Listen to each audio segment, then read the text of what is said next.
은 오늘 중대본 회의에서 정부는 확보한 백신을 신속하게 접종할 수 있도록 이달 말까지 모든 시 군구에 총 264개 예방접종센터를 설치하겠다며 이를 토대로 이달 안에 300만 명, 상반기 1,200만 명을 접종하도록 최선을 다하겠다고 말했습니다.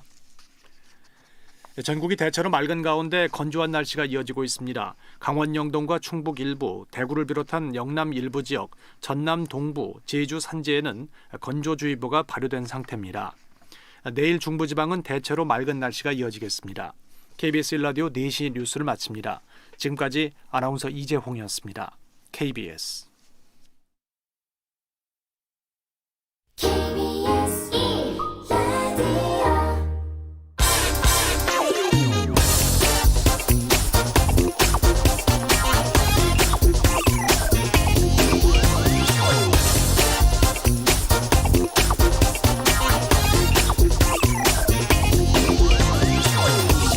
우리나라 임대아파트 제도의 문제는 첫째는 이 품질이 나쁘다는 점, 그리고 형편이 어려운 사람들만 산다는 이 부정적 인식입니다. 경기주택도시공사에서 3기 신도시에 기본주택이라는 임대아파트를 추진 중인데 여기엔 부자들도 들어와서 살고 싶은 그런 임대주택을 목표로 하고 있습니다. 가장 핵심 요지인 역 주변에 민간 브랜드 아파트 수준의 품질로 짓고 제일 중요한 건 무주택자라면 누구나 입주 자격을 주겠다. 그러니까 연봉이 10억 원인 고소득자라 해도 무주택자라면 들어올 수 있게 하겠다는 겁니다. 최고 품질의 아파트를 주변 시세의 절반 수준 임대료에 원하는 기간만큼 살 수 있게 해주니 이런 아파트가 많아지면 집 걱정 없이 살 수 있다는 겁니다. 집을 투기의 대상으로 생각하지만 않는다면 말이죠. 이달 초 경기주택도시공사 사장이 이 경제쇼에 출연해서 기본주택에 대해 설명하면서 국토부와 기재부에서 이걸 허락을 해줘야 하는데 이게 설득이 쉽지 않다는 얘기를 한 적이 있습니다. 이유는 고소득 계층에까지 임대주택을 허용할 필요가 있겠느냐라는 이유였습니다. 지난주 국회에서 이 경기도식 기본주택을 허용하는 법안을 4명의 국회의원이 발의했습니다. 허가권을 가진 국토부와 기재부에서 임대주택은 이거 빈민만 살아야 한다는 인식을 바꾸지 않으니까 아예 법을 개정해서 추진하자는 겁니다. 또 토지는 공공기관이 소유하고 아파트 건물만 민간 개인이 소유하는 토지 임대부 주택 개정안도 같이 발의했습니다. 시세 차익이 발생할 수 없어서 주거 본연의 목적에 충실한 주택 방식입니다. 집값 올랐으니 종부세 깎아줘야 한다는 의원들이 있는가 하면 미친 집값을 잡기 위해 어떻게든 방법을 찾아보려는 그런 국회의원들도 있습니다. 안녕하십니까? 경제와 정의를 다 잡는 홍반장, KBS 기자 홍사원입니다. 홍사원의 경제쇼 출발하겠습니다. 유튜브 오늘도 함께 갑시다.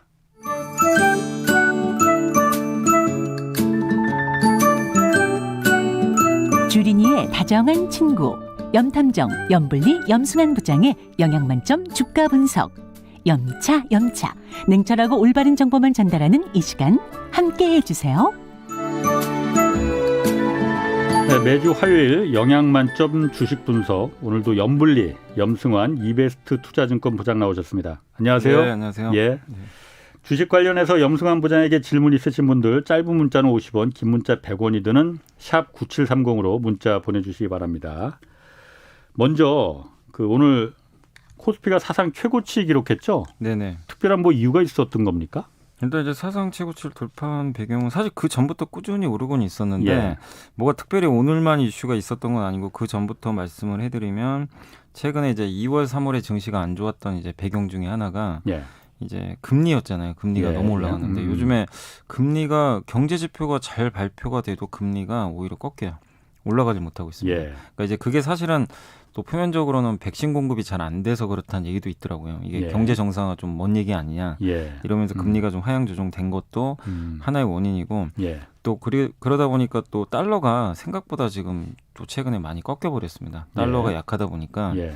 결국에 외국인 투자들 입장에서는 달러가 약하니까 우리 한국에 투자할 유인이 또 생겨버린 그러네요. 거죠. 네, 그러니까 금리는 좀 꺾이고 달러화까지 약세 보이고 워낙 강세니까 예. 외국인들이 사실 지난 3월까지 주식을 많이 팔았거든요. 예. 또 많이 비워져 있었던 거죠.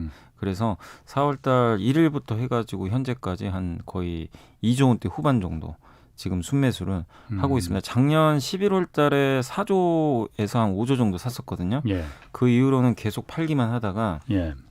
이제 드디어 한 5개월 만에 재매수에 좀 그 돌아선 상황인데 결국 외국인들이 이렇게 좀 매수를 한 게 좀 가장 큰 배경인 것 같고 예. 그리고 이 달러와 금리 말고도 한국의 기업들에 대한 이익 전망치가 꾸준히 상향 조정되고 있어요. 그래서 현재 1분기 실적도 전망치가 그러니까 작년 동기 대비해서 70% 이상 이익이 급증할 것으로 예. 예상을 하고 있습니다. 그러니까 물론 기저효과도 있겠죠. 작년에 그렇겠죠. 코로나가 있었지만 예. 그걸 감안해도 굉장히 실적이 좋을 것 같고 올해 전체 코스피 영업이익 그 전망치가 190조 원이 넘더라고요. 예. 근데 역대 최고가 2018년도에 한 165조 정도 되거든요.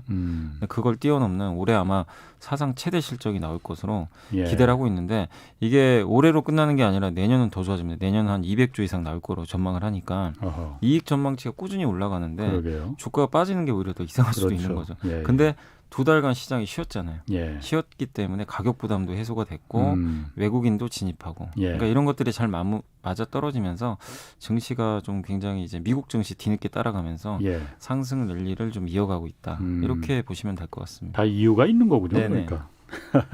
그 삼성전자 얘기 좀 해볼게요. 지금 네. 삼성전자가 미국하고 한국에 뭐 조만간 역대급 투자할 것이다. 그런 계획 공개할 것이다. 얘기 나오고 네. 있거든요. 좀 내용이 좀 알려진 게 있나요?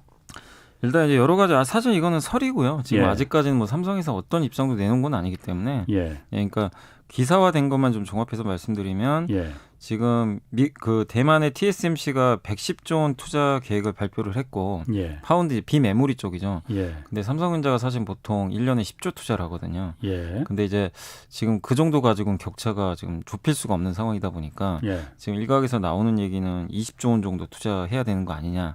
이런 얘기가 나오거든요. 그래서 오스틴 공장이 저번에도 말씀드린 대로 부지가 좀 있어요. 남아 있어요. 예, 예. 공장을 증설할 수 있는. 예. 그래서 거기에 일단 20조 원 정도 투자할 것으로 예. 전망이 나오는데 아마 뭐 언제 발표할지는 잘 모르겠지만 5월 달에 발표하지 않을까 이런 얘기가 좀 돌고 있고 예.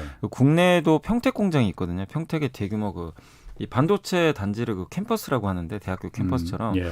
그래서 P1, P2 이런 캠퍼스가 따로 있어요. 예. 거기에 그 설비 투자 들어갔던 게 30조 원 정도씩 각각 들어갔는데 P3 이제 캠퍼스 투자한다는 얘기가 있거든요. 그러니까 P1에 30조, P2에 30조가 이미 들어갔군요. 네, 그러니까. 들어가 있는데 P3는 규모가 훨씬 더 크다고 합니다. 어. 역대 최고. 그러니까 단일 그 캠퍼스 규모로는 제일 큰 것 같아요. 세계에서. 세계에서. 네. 근데 그 규모로 이제 추산을 해보니까 40조에서 50조 원 정도 이번엔 되지 않을까. 예. 그러면은 도합 합쳐서 70조거든요. 예. 사실 뭐 엄청난 투자죠. 예. 예, 그래서 근데 물론 삼성전자는 비메모리만 하는 게 아니라 거기에 메모리, 뭐 낸드 플래시, 비메모리까지 다 들어가니까 파운드리도 거기에 한다고. 예, 같이 들어갑니다. 예. 근데 이제 미국의 오스틴 공장은 파운드리 전용이니까 아마 미국에 증설하는 거는 비메모리라고 생각하시면 되겠고 예.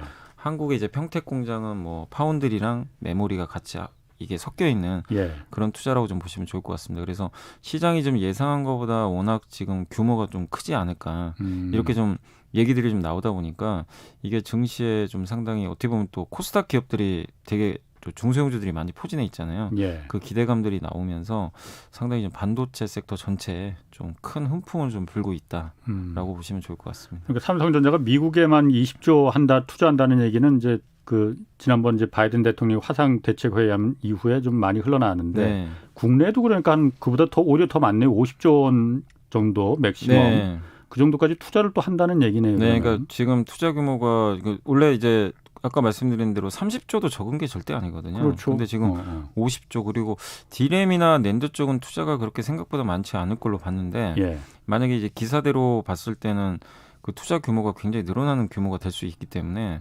상당히 좀 어떻게 보면 공격적일 수가 있다는 거죠. 그래서 예. 아니 그런데 그 TSMC 대만의 TSMC에서는 110조를 그러면은 3년 동안 투자를 3년 동안. 3년 동안. 예. 근데 3년 동안이라 하더라도 엄청난 거죠. 정말 엄청나네요. 예. 그래서 그게 그 TSMC도 3년 동안 110조 투자할 거라고는 생각을 못 했거든요. 다들 이 업계 전문가들 얘기 들어보면은 그때 110조 원 투자 계획 발표했을 때 다들 깜짝 놀랐거든요. 예. 그래서 이제 삼성전자를 쳐다본 거예요. 아니 저렇게 1등 기업이 도망가는데 예. 삼성전자 1년에 10조 투자해가지고 안 되거든요. 예. 예, 격차가 지금 그러니까 TSMC가 점유율이 57% 정도 되는 걸로 알고 있고 그러니까 비메모리. 예, 비메모리 예. 파운드리만. 예. 근데 2등이 삼성전자인데 2등 예. 삼성전자가 16에서 17%예요. 예. 40%나 격차가 있어요. 예. 근데 1등 기업이 110조를 투자하면 1년에 거의 40조 정도 가까운 돈이잖아요. 예. 근데 삼성은 4분의 1만 투자를 하면 예. 격차를 좁힐 방법이 없어요. 예. 그렇기 때문에 이제 그 설비 투자 얘기가 나왔을 때 음. 삼성도 진짜 대규모 투자하는 거 아니냐 그런 얘기들이 나왔는데 근데 공교롭게 또 바이든 대통령이 화상회의도 하고 예. 예, 저번에 이제 CEO들 이제 모아가지고 삼성한테도 독려를 했잖아요. 예. 반도체 투자 얘기를 좀 꺼낸 것 같은데 그런 것들이 지금 어쨌든 공교롭게 잘 맞아 떨어지고 있거든요. 그래서 예.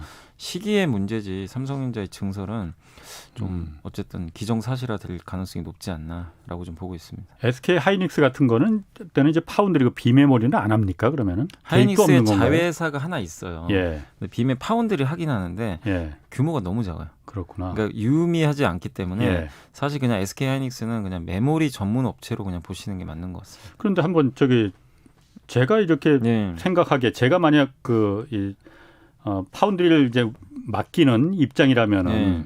뭐 예전에도 그런 얘기는 네. 한번 사건이 있었더라고요. 삼성에 맡길 거냐 TSMC에 맡길 거냐 하면은 삼성은 어쨌든 스마트폰도 만들고 뭐 여러 가지 전자제품을 만드는 회사들이지 않습니까?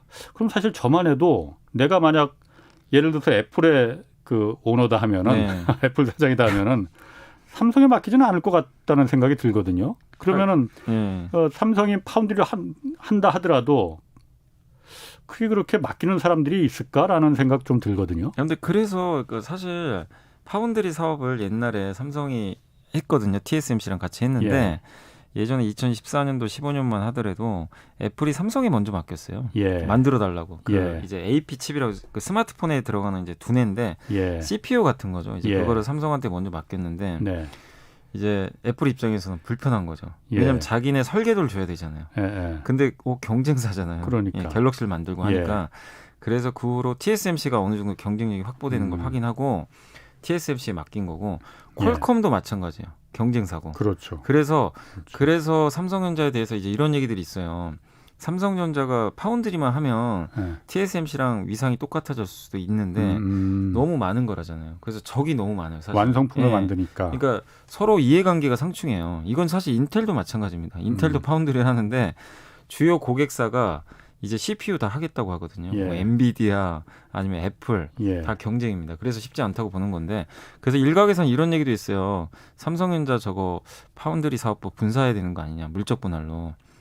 그렇다고 해서 사람들이 고객들이 믿어주겠나? 아니, 그래도 이제 분사를 하면 예. 따로 독립법인이 되니까 예. 이제 그게 노출이 안 된다고 또 생각할 수도 있는 거거든요. 그러니까 그런 얘기가 나왔는데 어쨌든 삼성 입장에서는 불리한 건 사실인데 그래도 다행인 건 애플 수주를 따내기는 어렵지만 예. 고객사를 많이 늘린 건 맞아요. 그 어려운 환경에서 퀄컴 수주도 따냈고요. 예. IBM, 엔비디아 수주를 다 따냈기 때문에 어쨌든 저는 고군분투하고 있다. 아니 뭐 보고 앞으로는 뭐 있습니다. 자율주행 자동차 뭐 이런 것도 많이 그럼 네. 비메모리 반도체 삼성이 자율주행 자동차는 안 하니까 뭐 그런 수요는 또 있을 수 있겠네요. 네. 아유 뭐 질문들이 막 오늘 또 연불리님 나오신다고 막 쏟아지는데 몇 개만 좀 소화하고 네. 갈게. 박진우님이 현대로템이 독일 지멘스의 매각설 이거 호재인가요? 물어보셨는데 질문이 많으니까 간단하다. 네, 그러니까 현대로 아직 그것도 단독 보도라 아직은 예. 몰라요. 그 아, 확인된 그렇구나. 건 아닌데 오늘 예. 어쨌든 지멘스가 세계적인 그 기계 업체잖아요. 예. 그래서 현대로템이 만약에 거기에 인수가 되면 저는 나쁘진 않다고 봅니다. 왜냐하면 예. 현대차 그룹 내에 속해 있다 보니까 확장성이 예. 좀 떨어지는데 예. 지멘스로 가는 순간 또 유럽 무대에서 활동도 할 수 있는 거기 때문에 예. 주가에는 좀 긍정적일 수 있는 것 같습니다. 그렇군요. 예. 그 오늘 비트코인 전망도 좀 부탁한다는 분들이 많으시네요. 뭐 어제 뉴스에 보니까 비트코인 이거 뭐 정밀 뭐라고 하죠? 그러니까 좀 들여다본다 금융기관에서 네, 뭐 자금 세탁이나 뭐 이런 거 규제한다는 얘기가 있는 것 그것도 같아요. 있고 전망 좀 부탁한다는 부분들이 많은데 제가 사실 비트코인 전문가가 아니라서 예. 좀 말씀드리긴 조심스러운데 예. 저도 이제 예전에 비트코인을 그냥 2017년은 거들떠도 안 받고 예. 자산으로 저도 전혀 생각을 안 했어요. 그때만 해도 실체가 없었잖아요. 예. 근데 2020년, 21년 들어와서 예. 그 페이팔이 이제 결제 수단을 인정을 했고 예. 테슬라도 이제 테슬라 그 모델 3나 이런 거 살 때 전기차 살 때 그걸로 결제할 수 있게 해버렸잖아요. 그래서 일단 실물 이제 제도권 안으로 들어온 건 사실이고 코인베이스가 또 상장을 했잖아요. 미국의 이 거래소. 그렇기 때문에 인정은 해야 될 것 같아요. 어쨌든 비트코인 자체를 인정하는 건 맞는데 다만 이제 제가 좀 우려되는 거는 너무 지금 많은 분들이 암호화폐에 쏠려버렸어요. 오히려 주식시장이 이렇게 좀 좋은데도 주식시장 거래대금이 감소하고 있고요. 시장, 그러니까 1월달하고 지금 너무나 분위기가 달라요. 1월달에는 주식 위주로 갔는데 지금은 1월달에 그 주식 강풍이 이 비트코인이나 암호화폐 강풍처럼 이게 상황이 바뀌어버렸어요. 그때도 말씀드렸지만 전 쏠림은 조심해야 된다고 생각하거든요. 지금 주식은 쏠림 현상이 전혀 없는데 암호화폐는 너무 쏠림 현상이 심해요. 그래서 저는 당분간 좀 우리 한국의 코스피 지수가 2달 쉬었잖아요. 그런 것처럼 비트코인도 그런 기간 조정에 진입하지 않을까. 또 거기에 맞물려서 공교롭게 또 정부 규제 얘기가 나왔잖아요. 근데 그런 거 보면 단속이 있다고 세 달 동안. 그러면 아무래도 매수세 입장에서는 부담스러울 수밖에 없거든요. 그리고 비트코인 가격이 엄청나게 오른 거는 누구나 인정을 하잖아요. 그런 상태에서 여기서 뭐 1억 간다고 보시는 분도 계시겠지만 1억을 가더라도 저는 어느 정도의 기간 조정이 나오고 가격 조정이 해소돼야 갈 수 있다고 보고 있기 때문에 적어도 1-2달 정도의 기간 조정은 좀 염두에 두시는 게 이건 어쨌든 저의 개인적인 생각일 뿐이니까 뭐 참고만 하는 거니까 참고만 해주시면 좋겠습니다. 분들이. 성근 스카이님이 전기차 관련 호재 기대하면서 LG 디스플레이와 LS 일렉트릭 매수했는데 전망이 어떻게 될지 좀 분석 좀 부탁드립니다. 근데 전기차하고 LG 디스플레이가 무슨 상관이 있는지 모르겠네요. 전혀 상관은 없는 거예요. LG 화학이겠죠.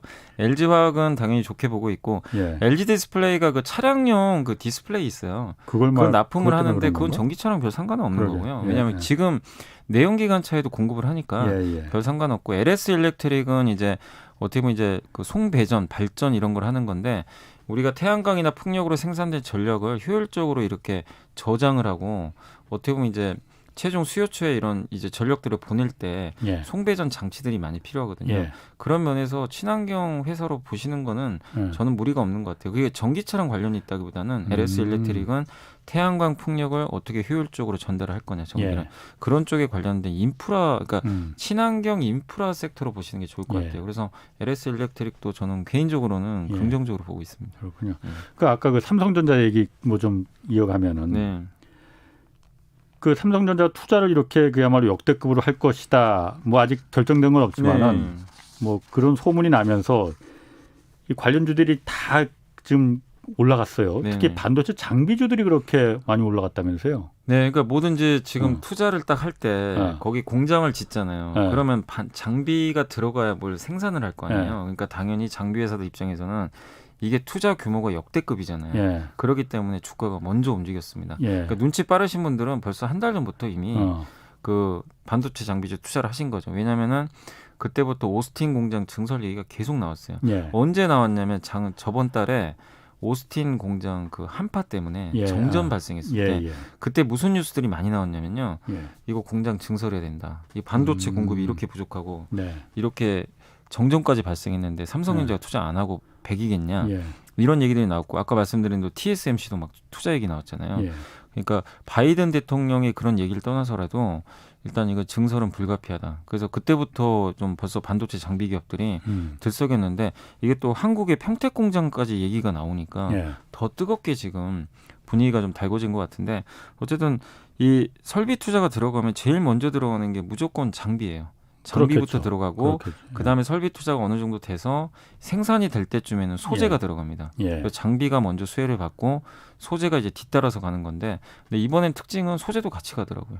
그게 뭐 시차가 꼭 있는 건 아니고 물론 장비가 먼저 가긴 했는데 근데 여러분들이 여기서 좀 한 가지만 더 세분화해서 제가 말씀드리고 싶은 거는 뭐냐면 오사트라는 용어가 있는데 이게 뭐냐면 그 우리 한국어로 그 말씀을 드리면 후공정 업체들이에요. 후공정. 그러니까 전공정, 후공정이 있는데 전공정은 뭐냐면 반도체를 이렇게 웨이퍼, 이 실리콘 웨이퍼의 동그란 판 있잖아요. 거기다 이제 미세로, 그러니까 회로를 딱 이렇게 식각한다고 하죠. 식각도 하고 막 여러 가지 그 뭐 빛도 쬐고 이래가지고 반도체를 일단 만든 다음에 최종적으로 후공정은 그걸 조립을 해가지고 우리가 실제로 PC에 꽂거나 스마트폰에 꽂을 수 있게 테스트도 하고 최종적으로 조립하는 거를 이제 우리가 후공정이라고 하는데 원래 삼성전자 TSMC가 비메모리 만들 때 옛날에는 후공정도 다 했대요.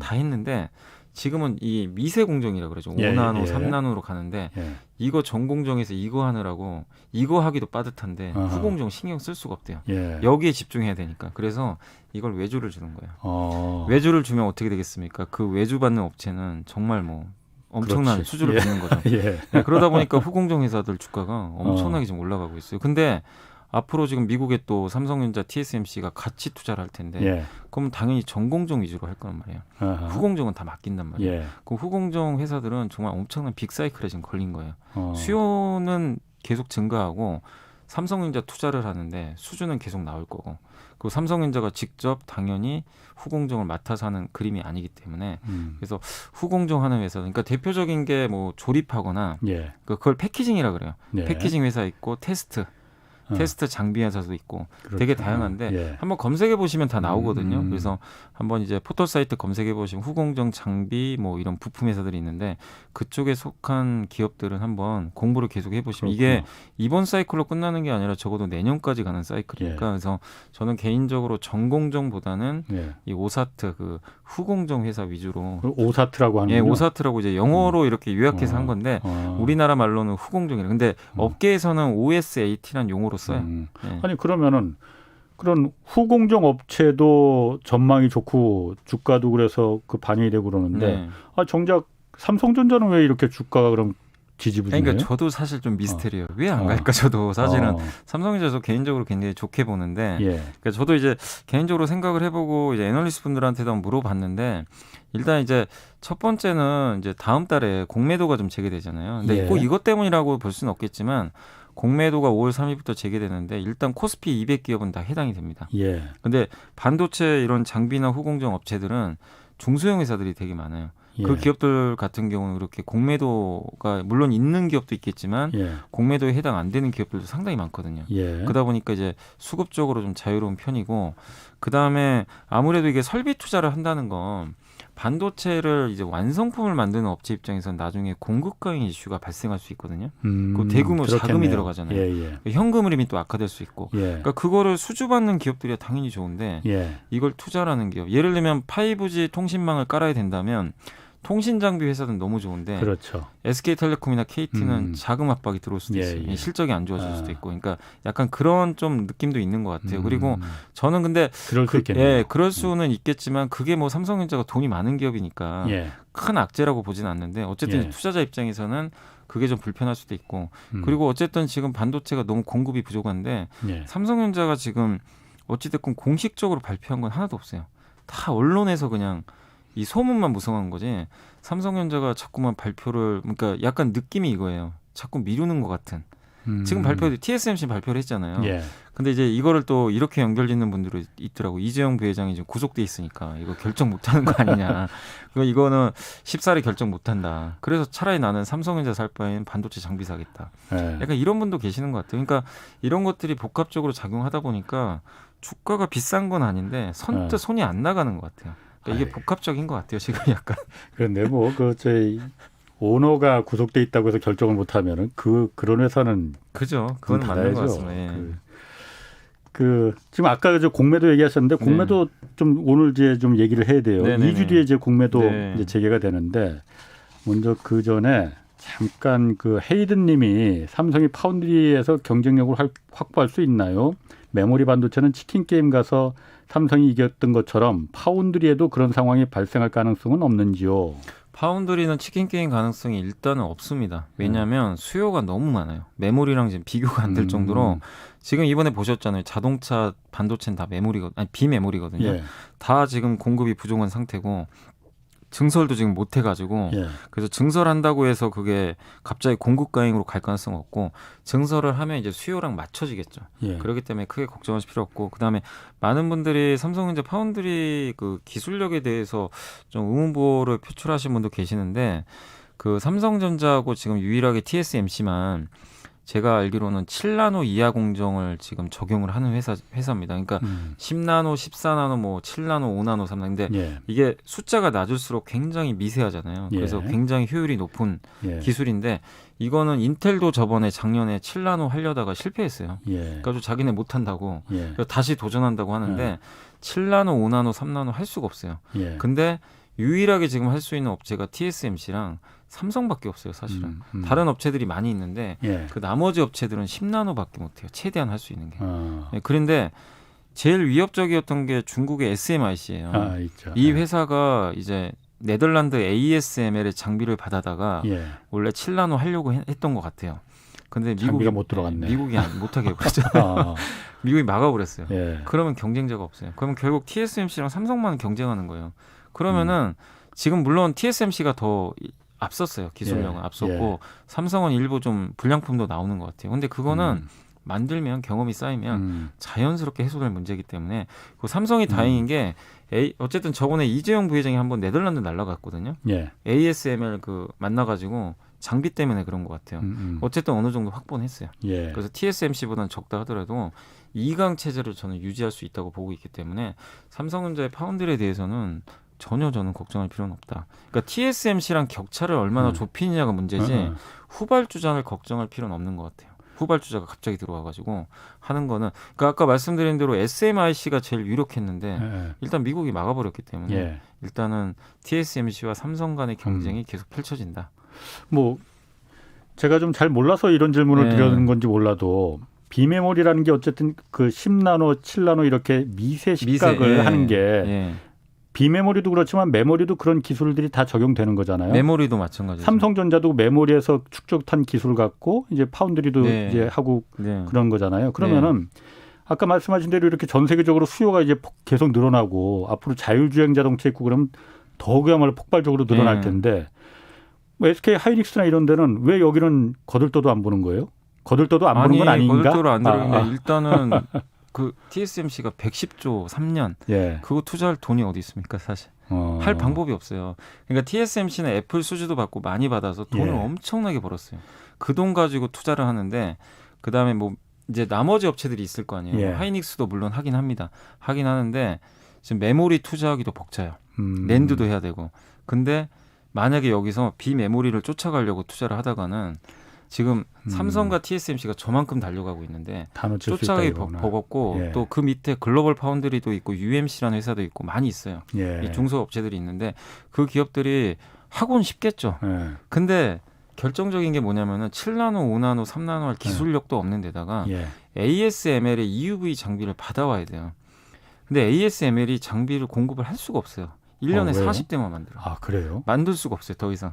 근데 그거는 TSMC랑 예. 지금 삼성전자가 이미 부킹이 끝났어요. 예약이 다. 그 ASML이라는 게 네덜란드의 네덜란드의 EUV 거죠? 장비 회사입니다. 그러니까 한마디로 갑 같은 의리예요. 그래서 그러네요. 이 삼성전자도 쩔쩔매요. 어. 장비 받아와야 되니까. 그거 없으면 예. 미세공정 불가능합니다.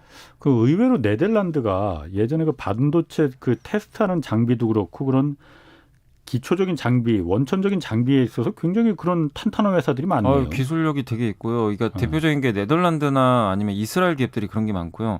또 네덜란드에 또 한 업체가 뭐냐면 NXP라고 있어요. 예. 세계 1등 자동차 반도체 제조회사입니다. 네, 그래, 예. 예, 그 회사도 이제 저번에 그 이제 자동차 반도체 공급 부족 때문에 예.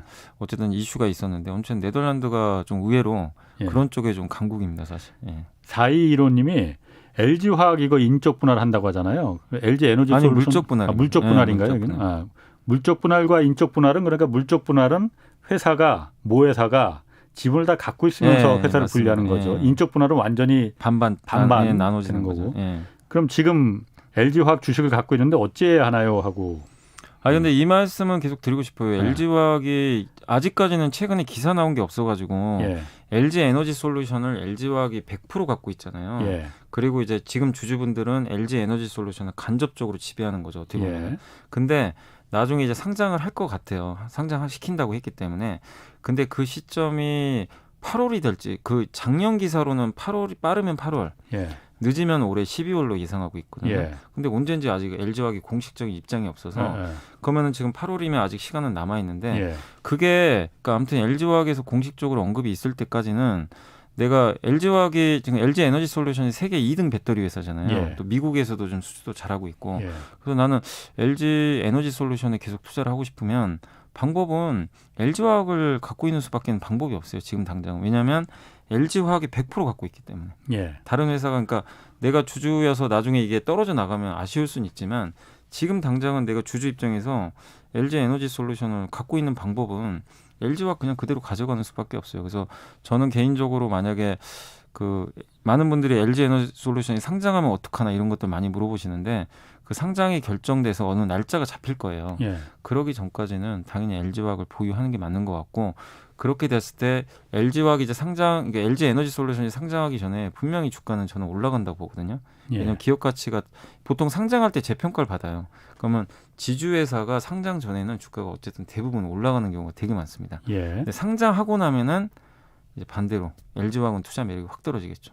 자, 그러면은 예를 들어서 제가 LG화학 주식을 네. 갖고 있어요. 그런데 LG화학 주식을 갖고 있는 이유는 네. 다른 거 필요 없고 배터리가 네. 성장 가능성이 있기 때문에 나 네. 갖고 있다라고 네. 했는데 이게 물적 분할이 돼서 LG 에너지 솔루션이라는 다른 회사로 이제 분할이 됐으면은 네. 물론 기존 주주가 LG 에너지 솔루션의 그 주주로서도 역할을 하는 거잖아요. 근데 지금은 그래요. 지금. 그런데 네. 이게 LG 에너지 솔루션이 물적 분할된 회사가 따로 상장이 돼 버리면은 네. 나는 아무것도 아니지 않습니까? 이 그러니까 어떤 한 주도 안 갖고 못 있게 갖고 되는 가는 거잖아요. 거예요. 그러니까 내가 이제 나중에 공모주청에 가지 않는 이상 예, 그래서 작년에 주주분들이 엄청 화가 나셔가지고 예, 한번 난리가 났었거든요. 예. 근데 지금은 어쨌든 이제 그렇게 하기로 결정이 된 거고 그래서 상장하게 할 때쯤 되면 당연히 LG화학 주가는 올라가긴 할 거예요. 상장 전에는 오르는데 LG 에너지 솔루션이 상장할 때 LG 화학이 오른다고요? 저는 미리 오른다고 왜 봅니다. 오르죠, 그게? 지금 그런 이유들 때문에 사실은 그 외국인 투자도 한번 수급 보시면은 예, 매수를 엄청나게 하고 있어요. 작년에 어. LG화 그 이벤트가 발생했을 때 예, 개인 투자분들이 열 받으셔가지고 다 던져버렸거든요. 예. 주식을. 예. 그때 밑에서 50만 원대에서 받아간 주체가 외국인인데 그리고 100만 원까지 올려버렸어요. 예. 근데 지금도 계속 사요. 사는 이유가 왜냐하면 LG 에너지 솔루션이 이제 따로 떨어져 나가면 예, 이 회사만의 기업 가치가 제대로 지금은 LG 에너지 솔루션이 어쨌든 섞여 있는 그런 과정이거든요. 예, 근데 따로 상장을 하면 기업 가치가 굉장히 높아질 수 있는데 그 높아지는 거를 지금 당장은 어쨌든 LG화학밖에는 투자할 방법이 없거든요. 예, 예. 상장하기 전까지. 예. 그러니까 이제 그 기대감으로 어쨌든 올라갑니다. 작년에 SK가 비상장 기업 SK 바이오팜을 예, 상장하기 전에 주가가 10만 원짜리가 30만 원까지 갔었어요. 예. 근데 어떻게 됐냐면 SK 바이오팜이 상장하자마자 음. 주가가 한 15, 16만 원까지 반토막이 나버렸어요. 그럴 것 같은데 네. 당연히. 그러니까 이번에도 어. 비슷하다는 거죠. 그래서 주주분들이 어떻게 하셔야 되냐면 예, 나는 그런 상장 이슈가 싫다. 예, 그러니까 선택을 정말 잘하셔야 돼요. 예. 그러니까 지금 선택지는 되게 많은데 분명히 나중에 상장하고 나면 LG화학은 주가 분명히 빠질 겁니다. 그럼 당연히 예, 그렇겠죠. 예. 그래서 그게 나는 지금부터라도 어. 불편하다. 예, 그러면 LG화학을 정리하시고 예. 그런 이슈가 없는 다른 배터리로 갈아타셔야 되겠죠. 어, 근데 저는 개인적으로는 그 상장하기 전까지는 어. 주가는 나쁘지 않다고 보거든요. 음. 그 기대감을 반영하면서. 그래서 상장 전에 주가가 올랐을 때 파시는 것도 방법이고 예. 그러니까 선택지의 문제인 것 같아요. 누가 정답을 제시해 줄 수는 없는 것 같고 근데 분명한 건 LG 에너지 솔루션이 상장하고 나면은 LG화학의 기업 가치는 당연히 좀 떨어질 수밖에 없다는 건 염두에 두셔야 될 것 같습니다. 알겠습니다. 뭐 또 질문이 많은데 요 질문만 다 할 수는 없는 거고 공매도 이제 2주 뒤에 5월 3일부터 재개되잖아요. 네. 좀 바뀐 것도 있다고요. 뭐 기울어진 운동장도 좀 평평하게 다시 바꿨다 뭐 하고 네. 개인들이 일단 공매도를 할 수 있게 해준다는 거잖아요. 네. 어떻게 하는 거예요? 그러니까 그리고 이제 할 사람이 있습니까? 그럼 개인들이? 그 대주제도라고 있는데 이제 예. 일부 증권사 지금 한 6개 정도의 증권사는 준비가 돼 있는 것 같고 예. 나머지 증권사는 연말까지 그러니까 연내에 예. 좀 제도 개선을 해가지고 시스템을 갖춰가지고 한다고 하는데 이제 그 주식을 빌려준다는 얘기죠. 그러니까 개인 예. 투자자들이 주식을 빌려야 공매도를 할 거 아니에요. 그렇죠. 근데 안 빌려주니까 못 하는 거거든요. 여태까지 근데 이제, 그래서 기울어졌다고 하는 예, 거죠. 근데 이제 증권사별로 물량을 확보해가지고 예. 개인 투자자들한테 이제 주식을 빌려줄 수 있게 예. 그렇게 이제 시스템을 갖추겠다라고 예. 좀 얘기를 해줬고 이게 이들이 지금 여기 이제 기사를 보니까 총 이제 28개 증권사가 참여를 하는데 예. 아직 전산 개발이 안 된 업체가 일부 있어가지고 다음 달 3일에는 예. 17개사가 먼저 서비스를 제공을 한다고 하더라고요. 예. 그러면은 이들이 좀 빌려줄 수 있는 규모가 한 2조 4천억 정도 되나 봐요. 2.4조. 예. 예. 그래서 예전에도 대주 서비스가 있긴 있었어요. 예. 없는 건 아니었습니다. 근데 규모가 너무 작았어요. 아. 예. 근데 그 과거보다 100배쯤 규모가 커졌다고 합니다. 그러니까 옛날에는 뭐 240억 정도 규모였다고 좀 봐야 될 것 같은데 예. 지금 100배 정도 커진 2.4조 원 정도로 보시면 되겠고 그 개인 투자분들은 이제 유의하실 게 뭐냐면은 일단은 60일 안에 갚아야 돼요. 빌린 주식을. 빌린 주식은 60일 안에 상환 기간이 딱 정해져 있어요. 예. 그래서 어떻게 보면 이제 그 내가 60일 안에 주식을 어쨌든 그러니까 만약에 내가 공매도를 했으면 무조건 떨어져야겠네, 주식이. 무조건 60일 안에 갚아야 됩니다. 그러니까 그 주식이 떨어져야만이 네. 내가 이익을 보는 거잖아요. 네. 근데 이제 공매도 할 때 제일 위험한 게 뭐냐면요. 예. 우리가 만약에 어떤 기업을 투자를 했는데 예. 어떤 기업이 0이 됐어요. 예. 그럼 내 원금은 다 날아가잖아요. 예. 근데 공매도는 반대로 내 원금이 날아가는 게 문제가 아니라 무한대로 손실이 발생해요. 그렇죠. 왜냐하면 계속 올라가 버리면 손실이 진짜 무한급수처럼 예. 올라갑니다. 예. 그래서 공매도가 주식 매수보다 훨씬 어려워요. 예. 리스크가 훨씬 크니까 그 점 염두에 두시고 예. 그다음에 그 교육도 받아야 된다고 하더라고요. 예, 이게 그 이제, 얘기는 들었어요. 예, 그래서 모의거래 1시간을 뭐 이수해야 된다고 하는데 아니, 교육도 그런데 받아야 됩니다. 예. 뭐 그거는 이제 뭐 그 들으시는 분들이 한번 좀 인터넷 뒤져보면 저도 네. 보니까는 뭐 몇 시간 이제 온라인 교육을 받는다고 그러더라고요. 네, 맞아요. 일반 사람들이 일단 그렇게 해서 이게 주식을 떨어질 걸 예상하고 공매도를 하는 거잖아요. 그죠. 빠질 걸 예상하고. 일반인들이 하려는 사람들이 좀 있겠습니까, 이거? 뭐 충분히 있을 수 있죠. 그래요? 그러니까 이제 이런 건 있을 수 있겠죠. 본인들이 이제 그 투자자마다 성향이 다르니까 예. 마치 그 지금 시장에서도 보시면 강세장인데도 예. 개인 투자분들의 일부 투자자분들은 막 곧버스 사시잖아요. 예. 시장 예. 하락에 막 베팅을 하잖아요. 그럼 뭐 그 위험을 해지하기 위해서 좀 예, 그런 뭐 부분도 그럴 있고. 수도 있고 아니면 어. 투기적인 마인드로 하는 경우도 예. 있어요. 너무 올랐으니까 빠지는 거 당연한 예. 거 아니냐. 예. 그래서 하시는 분들 분명히 계실 수가 있는데 예. 예를 들면 이런 거죠. 어떤 기업의 주가가 엄청나게 올랐어요. 예. 누가 봐도 부담스럽잖아요. 예. 그러면은 공매도를 내가 봐도 야, 이거는 좀 비싼 거 아니야? 그래가지고 공매도를 할 수도 있어요. 근데 그러다가 당하는 경우도 많이 발생하죠. 왜냐하면 테슬라가 작년에 그런 케이스거든요. 예. 주가가 계속 올라가는데 공매도가 계속 나왔어요. 예. 근데 그걸 뚫고 주가가 계속 천정부지로 올라갔는데 손해를 엄청 받겠네요. 예, 저는 개인 투자자들이 예. 걱정이 되는 게 예. 단지 많이 올랐다는 이유만으로 또 공매도를 할 가능성이 굉장히 높아요. 어떤 기업이. 근데 이 강세장에서는요. 특히 성장주 같은 경우는 주가 올라갈 때 보면요. 예. 작년에 LG화학도 100만 원 가버렸잖아요. 예. 20만 원 하던 회사가 5배 올라갔거든요. 카카오가 50만 원 가고. 근데 개인 투자분은 대부분 그런 기업들이 비싸다는 인식하에 뭔가 악재가 생기거나 회사의 성장성이 꺾일 때 사실 공매도를 하시면 오히려 좋은데 예. 단지 가격이 올라가서 공매도 하시는 분들이 분명히 많으실 거예요. 예. 그러면 굉장한 손실을 또 볼 수도 있어요. 아까 말씀드렸는데 무한대예요, 손실이. 예. 그러게요. 그래서 저는 좀 그런 방법은 좀 지양하셨으면 좋겠고 공매도를 어쨌든 하는 거는 결국에는 회사의 기업 가치가 정말 그 떨어질 수 있는 어떤 내가 예. 어떤 포인트 지점을 안다던가 실적이 진짜 안 좋아져가지고 어닝 쇼크가 나온다던가 그럴 때 하시는 게 좋은 거지. 막연히 올랐으니까 나는 공매도를 하겠다. 그러면 작년에 하고 올해 곧버스 사신 분들 엄청난 지금 피해를 보고 있거든요. 예. 사실 그거랑 다를 게 전혀 없다고 보고 있기 때문에 공매도 하실 때 좀 신중하게 결정을 하시는 게 좋다라고 생각합니다. 지금 당장 그 5573님이 공매도 시작 후에 주가가 이거 어떻게 되려는지요. 지금 가지고 있는 주식을 일단 빼야 하는 거 아닙니까 하고. 그러니까 공매도가 시작되면 어쨌든 이게 주식시장에 좋은 소재는 아니다. 주가가 올라가는 데는 좋은 소재는 아니다라는 인식들을 좀 많이 갖고 계신 것 같아요. 네. 근데 영향을 미칠까요? 예, 그러니까 일단 이제 코스피 200개 종목, 코스닥에 150개니까 예. 350개니까 나머지 속하지 않는 기업을 갖고 계신 분들은 뭐 전혀 신경 안 쓰셔도 될 것 같고 예. 다만 이제 대형주 일부 350개가 좀 들어갈 텐데 예. 물론 영향을 당연히 어느 정도 주겠죠. 공매도라는 건 매도부터 하는 거니까 예. 영향을 주겠지만 그러나 우리 한국 시장이 코로나19 이전에 공매도가 없었던 건 아니잖아요. 계속 공매도는 허용이 돼 있었고 예. 공매도가 허용되는 과정에서도 주가가 10배 간 기업도 있고 예. 5배. 삼성전자가 그 공매도가 없어서 올라간 게 아니잖아요. 예. 8만 원, 9만 원까지. 예. 작년에 실적이 좋아서 간 거지. 반도체에 대한. 그리고 그 지금 미국은 공매도 천국이잖아요. 공매도의 나라예요, 사실은. 예. 공매도 보고서까지 쓸 수가 있어요. 예. 그래서 얼마 전에 어떤 기업은 막 주가가 폭락하기도 했는데 그 미국의 S&P 500은 공매도가 허용이 됐는데도 연일 사상 최고치입니다. 예.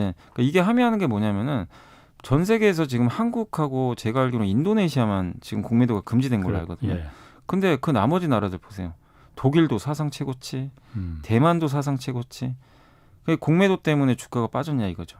전혀 그건 상관없는 문제예요. 그래서 공매도는 어떤 기업의 개별 악재가 생기거나 예. 회사의 기업 가치가 떨어지거나 문제가 생겼을 때 그 가격 조정을 좀 생각보다 변동성을 키우는 그런 작용을 하는 거지. 예. 공매도가 있기 때문에 올라갈 종목이 못 가고 예. 시장이 못 가고 그거는 전혀 저는 아니라고 생각하기 때문에 제발 좀 투자자분들도 말씀드리고 싶은 제발 공매도의 좀 두려움을 저는 좀 벗으셨으면. 왜냐하면 어차피 이제 거래가 재개되니까 그게 무서우면 진짜 내가 무섭다고 생각하면 주식 지금이라도 정리해야 되거든요. 예. 근데 저는 전혀 그렇게 생각을 안 하고 있기 때문에 그거랑 별개로 여러분들이 가지고 계신 종목 한 번 더 점검하는 게 저는 맞다라고 좀 생각하고 있습니다. 근데 사실 이 주식 투자도 이게 그 굉장히 공격적이고 네. 위험 자산에 투자하는 거지 않습니까? 네. 그런데 일반인들이 공매도에 투자하는 거는 더 위험성이 높은 아까 말씀하신 대로 내가 예를 들어서 100만 원의 주식을 샀는데 이게 주식이 휴지가 돼서 빵이 되면 그냥 100만 원만 네, 손해 보는 맞아요. 건데 공매도는 잘못하면 100만 원이 아니라 1000만 원, 1억 막 이렇게 네, 손해도 맞아요. 볼 수 네, 있다는 네, 거잖아요. 맞아요. 그러니까 일반인들이 이거 하려는 사람들이 그렇게 있을까라는 생각이 좀 저는 들긴 들더라고요. 근데 하려는 분도 분명히 계시겠죠. 예, 당연히 이게 이제 제도화되면 예. 하시겠지만 저는 개인적으로 개인 투자자들 공매도 투자하시는 건 좀 쉽지 않다. 왜냐하면 정보가 그만큼 기본에 예, 비해서 예, 외국인에 비해서 예. 딸리는데. 그리고 이게 손실을 봤을 때 리스크가 너무나 커요. 사실은 그러게요. 이게 비교가 안 될 정도로 매수했을 때 리스크하고 매도부터 했을 때 리스크가 너무나 크기 때문에 그리고 문제가 뭐냐면 주식은 내가 물려도요. 예를 들면 내가 신용을 안 했으면 만기가 없잖아요. 그렇죠. 1년이라도 기다려서 회복될 수도 있는데 이건 60일 안에 60일. 갚아야 돼요. 그럼 내가 60일 안에 이 기업이 주가를 빠지는 걸 맞춰야 돼요. 아, 타이밍을 근데 어떻게 솔직히 정확히 맞추겠어요. 그건 솔직히 쉬운 건 아니기 때문에 저는 좀 개인 투자분들이 좀 쉽지 않은 싸움을 할 것 같다라는 좀 생각은 하고 있습니다. 4233님하고 3961님이 시젠 내일 모레 무상증자인데 대응 좀 알려주세요. 회사 매출 영업이익은 좋은데 쭉 가지고 이거 무상증자를 받아야 되나요? 진단 키트는 이제 끝물 같은데. 근데 그렇게 생각하시면 정리하시는 게 맞는 것 같긴 한데 무상증자 당연히 받는 게 맞는 것 같고요. 예. 근데 이제 회사 뭐 내용 자체가 그렇게 뭐 나쁜 기업은 아니니까 예. 근데 저번에 한번 뭐 분식회계 얘기가 한번 나온 적은 있었어요. 예전에 한번. 그래가지고 한번 리스크가 불거지긴 했는데 그건 어쨌든 뭐 최근에 기사 보니까 큰 문제는 아니라는 식으로 좀 나온 것 같긴 한데 최근에 어쨌든 이제 주가가 좀 올라오긴 했는데 지금 주가 올라온 배경은 역시 4차 대유행. 예. 그리고 이제 서울시에서도 뭐 자가 진단 키트 도입한다. 이래가지고 이러면 이제 시즌에 진단 키트 수요가 더 늘어날 수도 있는 거잖아요. 예. 근데 방금 정확히 지적을 하신 것 같아요. 어차피 코로나 백신이 하반기에 우리 한국에도 도입이 되면 많이 예. 도입이 되면 결국에 진단 키트 수요는 줄거든요. 예. 그런 면에서 저는 장기 투자보다는 오히려 지금 많이 올라왔기 때문에 예. 오히려 좀 진단 키트 쪽은 비중을 줄이는 게 맞지 않나. 저는 그렇게 좀 생각하고 있습니다. 그렇군요. 요 좀 오늘 질문들이 막 넘쳐나는데 이거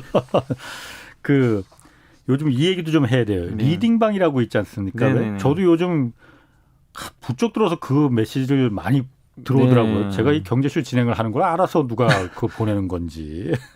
일단 리딩방이라는 게 이게 합법입니까? 불법입니까? 사실은 이제 이게 만약에 리딩방에서 뭐를 하냐면요. 예. 종목을 찍어줘요. 아. 얼마에 사세요, 얼마에 파세요 예, 예. 이런 거는 사실 유사투자 자문이나 이제 개인들이 그걸 하는 건데 예. 사실은 이제 증권사에서 이렇게 뭐 제도권에 있는 업체가 아닌 이상은 다 불법이라고 보시는 게 좋을 것 같아요.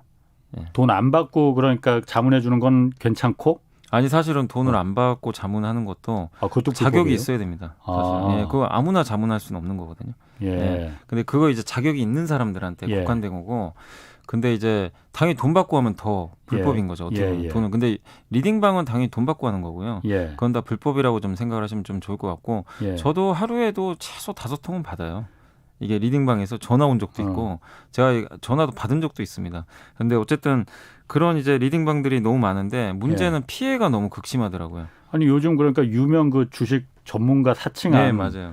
혹시 그 연불리도 사칭 뭐 당한 거 아닙니까? 그러니까 있을 것 저도 같은데. 요즘에는 그렇게 많지는 않은데 한참 예. 뭐 7, 8군데에서 제가 카카오톡 검색을 해봤는데 예. 저를 사칭하는 그 채널이 한 8개나 있었어요. 예전에. 그래가지고 이제 고발도 한번 해봤는데 예. 이게 그걸 잡기가 쉽지 않다고 하더라고요. 근데 어쨌든 이제 그런 거 사칭해서 여전히 하는 경우가 있는데 예. 문제는 피해를 많이 봐요. 예. 개인 투자분들이 이제 모르고 진짜 예. 이 사람이 이 전문가가 하는 건가? 예. 그걸 덜썩 믿고 했는데 돈은 보냈는데 나중에 그게 사기로 드러난 거죠. 예. 제대로 뭐 어떤 정보도 못 받고 예. 그리고 지금 리딩방의 또 폐해 중에 하나가 뭐냐면은 많은 분들이 이제 돈을 내고 가입을 하는데 예. 그 가입을 해서 어떻게 보면 이제 이게 손실을 보면 환불 같은 거를 해준다는 제도가 있어요. 예. 만약에 당신한테 내가 뭐 종목을 추천했는데 만약에 손실 봤으면 그 이 회비라고 하잖아요. 예, 예. 얼마 내고 하는 그걸 돌려주겠다. 이런 게 있어요. 근데 그 약관을 자세히 보면 거기에 함정이 있어요. 뭐냐면 그 회비를 돌려주는 게 어떤 식으로 돌려주냐면은 그 회사가 만든 동영상 있죠. 예, 예. 거기서 회사가 강좌를 만든 게 있어요. 뭐 강의. 예, 예. VOD를 그러니까 그 값에 해당하는 VOD를 제공하는 경우. 돈으로 안 돌려주고. 예. 근데 그게 약관에 들어있으니까 꼼짝없이 당하는 거죠. 어떻게 보면. 근데 어쨌든 이제 그런 리딩방들은 대부분 불법이 많기 때문에 예. 투자자분들이 저는 이런 뭐 홍사원의 경제쇼도 좋잖아요. 정말 좋은 유튜브 채널도 많고 라디오 뭐 지상파에서도 요즘에 경제 채널 많이 다루는데 예. 아니 그런 양질의 정보들이 나오는 게 얼마나 많은데 굳이 뭐 리딩방 들어가셔가지고 투자하는 거는 저는 좀 바람직하진 않다라고 좀 말씀드리겠습니다. 그렇군요. 그 다시 한번님이 LG 아까 말했던 거 LG 화학은 배터리도 좋지만 화학도 좋은데 안타깝네요. 뭐 이런 의견 보내주셨고요. 4215님이 삼성전자 실적이 올라가면 삼성전자 우도 같이 올라가는 건가요? 주주의 권리보다 저는 이윤을 우선으로 매수하고 싶거든요. 장기로 가지고 갈 거고요. 어느 것을 사야 할까요? 그러니까 이윤이란 게 배당을 말씀하시는 것.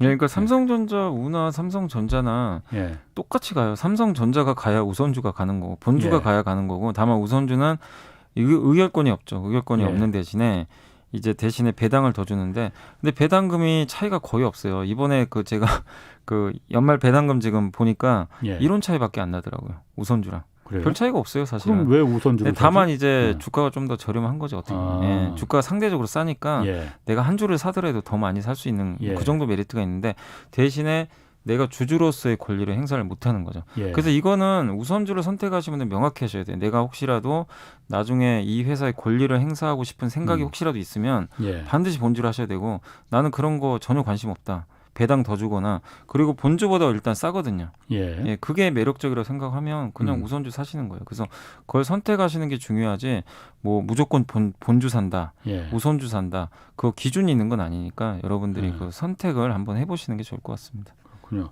양근열님이 연불리님 잘 듣고 있습니다. 20살 된 자녀들에게 10년 후를 보고 삼성전자와 LG화학주를 증여한다면은 이거 어떻게 생각하시나요? 10년 후 너무 어려운데. 준다는데 뭐 자녀들이 좋아하겠지 뭐. 네. 10년 후까지도 삼성전자, LG화학. 아니 뭐 다 좋은 기업들이에요. 아까 예. 그리고 LG화학도 물어보셨지만 화학 좋죠. 예. 화학 좋은데 LG화학 같은 경우는 이제 전기차 배터리에 대한 그 밸류에이션이 워낙 높게 이렇게 돼 있기 때문에 예. 그랬던 거고 화학 사업 자체가 고성장하는 산업은 아니니까 예. 주가가 좀 할인 받을 수 있는 거 염두에 두시고 삼성전자나 어쨌든 LG화학 뭐 장기적으로 봤을 때 전혀 뭐 저는 성장을 못하는 기업이라고 생각은 안 하기 때문에 긍정적으로 보고 있고 근데 다만 이런 거죠. 여러분들이 딱 봐도 10년 후를 예측할 수 있는 기업에 투자하시는 게 좋을 것 같아요. 10년 후에도 내가 이 회사가 만든 제품을 쓸 것인지 그런 기업들이 딱 눈에 보이신다면 그래서 저는 사실 개인적으로 그 많이 이제 자녀분들한테 만약에 이제 물어보면은 어떤 업종을 주로 많이 말씀드리냐 음식료 업종을 많이 말씀드려요. 10년 후에도 우리 먹고 살아야 되거든요. 네, 절대 안 망해요. 망할 수가 없기 때문에 그래서 그렇게 좀 상식적으로 좀 투자하시는 것도 괜찮을 것 같습니다. 정응수님이 LG SK 합의를 봐서 저번 주 금요일에 SK 이노베이션 샀는데 계속 떨어졌는데 혹시 이게 5월 초에 공매도 가능성 때문에 그런 건지 하고 물어보셨네요. 아니, 공매도하고 무슨 상관이 있는지 잘 모르겠고요. 오히려 호재잖아요. 그 이노베이션이 예. 지금 그 어쨌든 이제 합의가 됐으니까 미국에서 바이든 대통령이 이제 원하던 그림대로 됐고 SK도 당연히 더 투자가 가능하니까 그래서 여러분들이 너무 모든 게 빠지면 그냥 공매도라고 생각들을 하시는 것 같아요. 제발 좀 그러지 마시고 공매도랑은 전혀 상관이 없다고 저는 생각하고 예. 이노베이션이 주가가 많이 올랐어요. 20만 원 하던 회사가 예. 그 뉴스 나오고 27만 원, 8만 원까지 갔거든요. 예. 단기에 30-40% 올랐으면 조금 눌러줄 수 있는 거거든요. 예. 그게 이상한 게 전혀 아니기 때문에 급등에 따른 약간의 조정이지 뭐 문제가 생겨서 빠지는 건 전혀 아니기 때문에 기다려보시고 이번에는 그리고 내일 기후정상회의가 열려요. 미국에서. 예. 그때 아마 전기차에 대한 얘기들도 또 나올 수 있어요. 미국에서 지금 드라이브 가는 게 전기차입니다. 예. 전기차를 통해서 친환경 정책 발표할 건데 거기에 대한 정책 공조가 나올지 모르겠지만 그게 하나의 또 모멘텀이 될 수 있으니까 그게 잘 나오면 또 전기차 섹터 잘 갈 수 있으니까 너무 염려할 필요는 없다라고 생각합니다. 그렇군요. 오늘 뭐 어쨌든 코스피가 뭐 그 사상 최고치 기록했고 그랬는데 뭐 누구는 또 연말에 3,600까지도 갈 수 있다 뭐 전망들도 하고 또 어떤 분들은 또 3,000 아래로 다시 내려갈 거라는 전망도 뭐 네. 전망이야 뭐 누구든 네. 할 수 있으니까 간단하게 좀 어떻게 분석하십니까? 저는 계속 그때도 여기 나와서 말씀드렸지만 계속 우상향 그림 보고 있고 뭐 3,400, 500, 600도 충분히 갈 수 있다라고 보고 있는데 예. 어떤 목표치보다도 예. 저는 계속해서 이 환경 자체가 변하지 않으면 아까 말씀드린 달러 약세, 금리 안정, 거기다 기업 이익이 꾸준히 계속 유지가 되는데 이 환경이 예. 유지되는 이상은 뭐 진짜 4천도 갈 수도 있는 거죠. 예를 들면 이 예. 환경만 유지된다면. 근데 네. 하반기에 조심하셔야 될 거는 경기가 만약에 급속도로 좋아지면 예. 미국에서 금리 인상 얘기가 또 나올 수도 있어요. 이번 상반기처럼. 예. 예. 갑자기 금리가 튀고 긴축액이 나오면 그때는 또 조심하셔야 되니까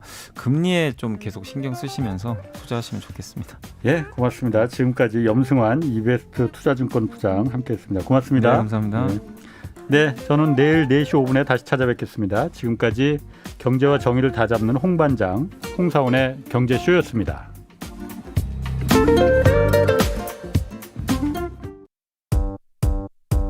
여러분, 저로 말할 것 같으면 KBS 1라디오 최경련의 경제쇼 진행, KBS 탐사보도팀 미디어 포커스